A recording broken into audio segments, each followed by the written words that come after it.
سلام، من امین هستم و اینجا کانال کشفیات ممنوع است.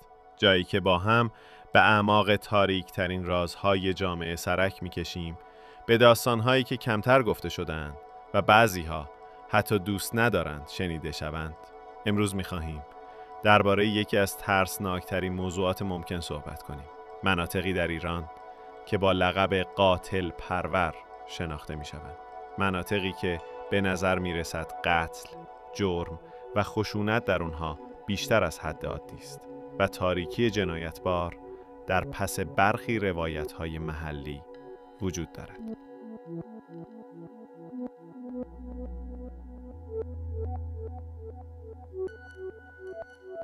ایران کشوری بزرگ با تنوع قومی، فرهنگی و جغرافیایی وسیع است.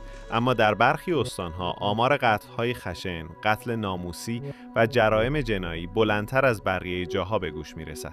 این آمارها وقتی کنار هم قرار می‌گیرند تصویری شبیه به یک هشدار تاریک ترسیم می‌کنند. مناطقی که گویا پرورش دهنده قاتلانند. یکی از اولین مناطقی که باید به آن اشاره کنیم استان ایلام است.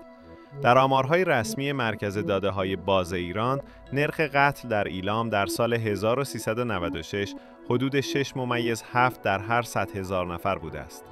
عددی بسیار بالاتر از میانگین کشوری که حدود 2.3 است. این بدان معناست که ایلام به طور قابل توجهی از نظر قتل در سطح یک کانون خطر جنایی قرار دارد.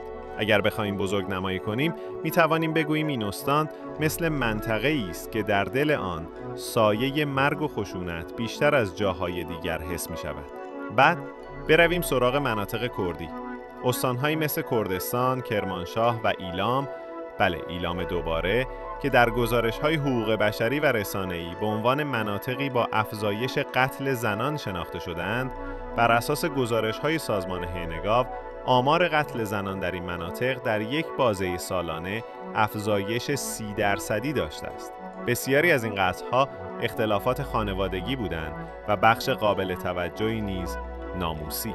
این تصویر ترسناکی ایجاد می‌کند که در برخی از این شهرها قاتل در درون خانواده است.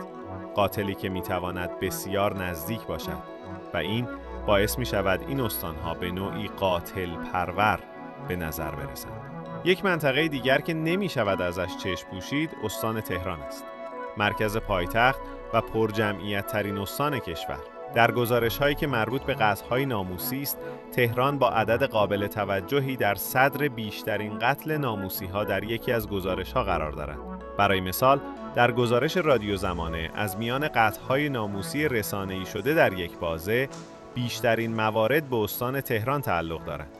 این یعنی حتی در شهری که فکر می‌کنیم امن‌تر، جنبه‌های تاریک جنایی خانوادگی و خشم ناموسی وجود دارند. اما حالا بیایید به یک قاتل واقعی سرکش از تاریخ ایران بپردازیم تا ترس این موضوع بیشتر ملموس شود. سعید حنایی، قاتل زنجیره‌ای معروف به اسپایدر کیلر از مشهد. او بین سالهای 2000 تا 2001 دست کم 16 زن را به قتل رساند. بیشتر آنها زنانی بودند که به گفته خودش فساد اخلاقی دارند. او آنها را به خانه‌اش می‌کشاند و بعد خفه‌شان می‌کرد. وقتی دستگیر شد، باعث شوک بزرگی در جامعه شد. برخی با اخلاص او را پاک کننده فساد دانستند که نشان می‌دهد قاتل پرآوازه‌ای بوده که برخی تفاسیر ایدئولوژیک هم در پس ماجرا وجود داشته است. یک نمونه دیگر از قاتل زنجیره‌ای ایرانی هم وجود دارد. هوشنگ امینی، معروف به شبح چاه‌های قنات یا قاتل کلاهنمدی. او بین سالهای 1954 تا 1962 بیش از 67 نفر را قتل عمد انجام داد و اجسادشان را داخل چاه‌های قنات انداخت.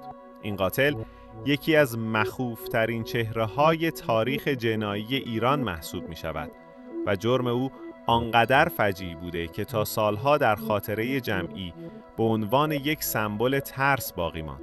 همچنین ماجرای قتل ناموسی در این مناطق را نمیتوان جدا از واقعیت اجتماعی و فرهنگی آنها دید. بر اساس تحلیل‌های جامعه شناختی، در مناطقی که بافت عشیره‌ای یا قبیله‌ای قوی‌تر دارد، مثل برخی بخش‌های کردستان، ایلام و کرمانشاه، فشارهای خانوادگی، مفهوم ناموس و ترس از شرمندگی اجتماعی میتواند منجر به قطع شود. وقتی ترکیب این آمار بالا و قطعهای وحشتناک مثل حنایی یا امینی را در ذهن مخاطب میچینیم، این سوال پیش میآید: آیا این مناطق واقعاً زمین جنایتند؟ آیا قاتل پروری در آنها یک وضعیت عادی شده است؟ می توانیم بزرگنمایی کنیم و بگوییم این شهرها مثل صحنه‌های سریالی جنایی واقعی اند. مناطقی که در آن قاتلان زنجیره‌ای نمی‌خوابند، رازها داخل خانواده‌ها دفن می‌شوند و جرمخیزی یک سایه دائمی است. وقتی یک منطقه قاتل پرور نامیده می‌شود، یعنی سمتی از واقعیت که مردم عادی کمتر به آن نگاه می‌کنند. یعنی در دل شهرهای معمولی ترس و خشونت ممکن است عمیق‌تر از چیزی باشد که به نظر می‌رسد. اما در انتها باید یک سوال بزرگ بپرسیم: آیا این وضعیت به سادگی قابل تغییر است؟ آیا با افزایش آگاهی، قانونگذاری جدی‌تر و فشار اجتماعی می‌توان این مناطق را از قاتل پروری رها کرد؟ یا اینکه این جنبه از فرهنگ ریشه‌های عمیق‌تری دارد که باید با نیروی بزرگتری تغییر کند؟